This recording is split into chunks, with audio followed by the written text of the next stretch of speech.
நண்பர்கள் அனைவருக்கும் வணக்கம். அதாவது இன்றைக்கி என்ன பார்க்க போகிறோம்னா ஹர்ஷா யோகத்தை பற்றி பார்க்க போகிறோம். இப்போ இன்றைக்கி பெரும்பாலும் மக்கள் பெண்களாகட்டும் ஆண்களாகட்டும் வேலைக்கு போகிற பெண்கள் 90% எனக்கு தெரிஞ்சு விக்ஸு டப்பா மேக்சிமம் கொண்டு போகிறாங்க. ஏதோ ஒரு வியாதி விக்ஸு 2 ரூபா டப்பா 10 ரூபா டப்பா 5 ரூபா டப்பா தைலம் கொண்டுட்டு தான் போகிறாங்க. ஏதோ ஒரு வழியில் அவங்களுக்கு பலவிதமான நோய்கள் பெண்கள்கிட்டையும் ஆண்கள்கிட்டையும் பரவலாக காணப்படுது.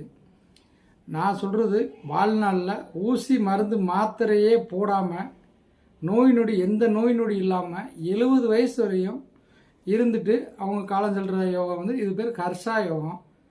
அதாவது உங்கள் லக்னத்துக்கு 6ஆம் அதிபதி 6, 8, 12 மறைஞ்சிருந்தா, இத்தனை நாளும் மறைஞ்சிருந்தா யோகம் கிடைக்காதுன்னு சொன்னோம். இப்போ மறைஞ்சிருந்தா தான் உங்களுக்கு யோகமே. உங்கள் 6ஆம் அதிபதி 6, 8, 12 ஆட்சி உச்சம் பெற்றுடக்கூடாது. ஆட்சி உச்சம் பெற்றுட்டா ஹோமாவிலே கிடைப்பேன், 80 வயசு வரையும் சாக மாட்டேன். ஆட்சி உச்சம் பெறாமல் சுபத்துவம் அடைஞ்சு இருந்துட்டாலே இந்த யோகம் செயல்பட்டுரும்.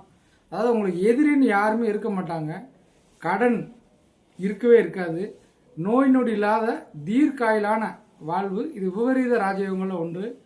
இந்த யோகம் செயல்படுறதுக்கு உங்கள் 6ஆம் அதிபதி எங்கே இருக்காங்க என்னன்னு பார்த்துட்டு எனக்கு நீங்கள் கமெண்ட் பண்ணிங்கன்னா நான் உங்களுக்கு உங்கள் கேள்விக்கு நான் பதில் சொல்கிறதுக்கு எனி டைம் தயாராக இருக்கேன்.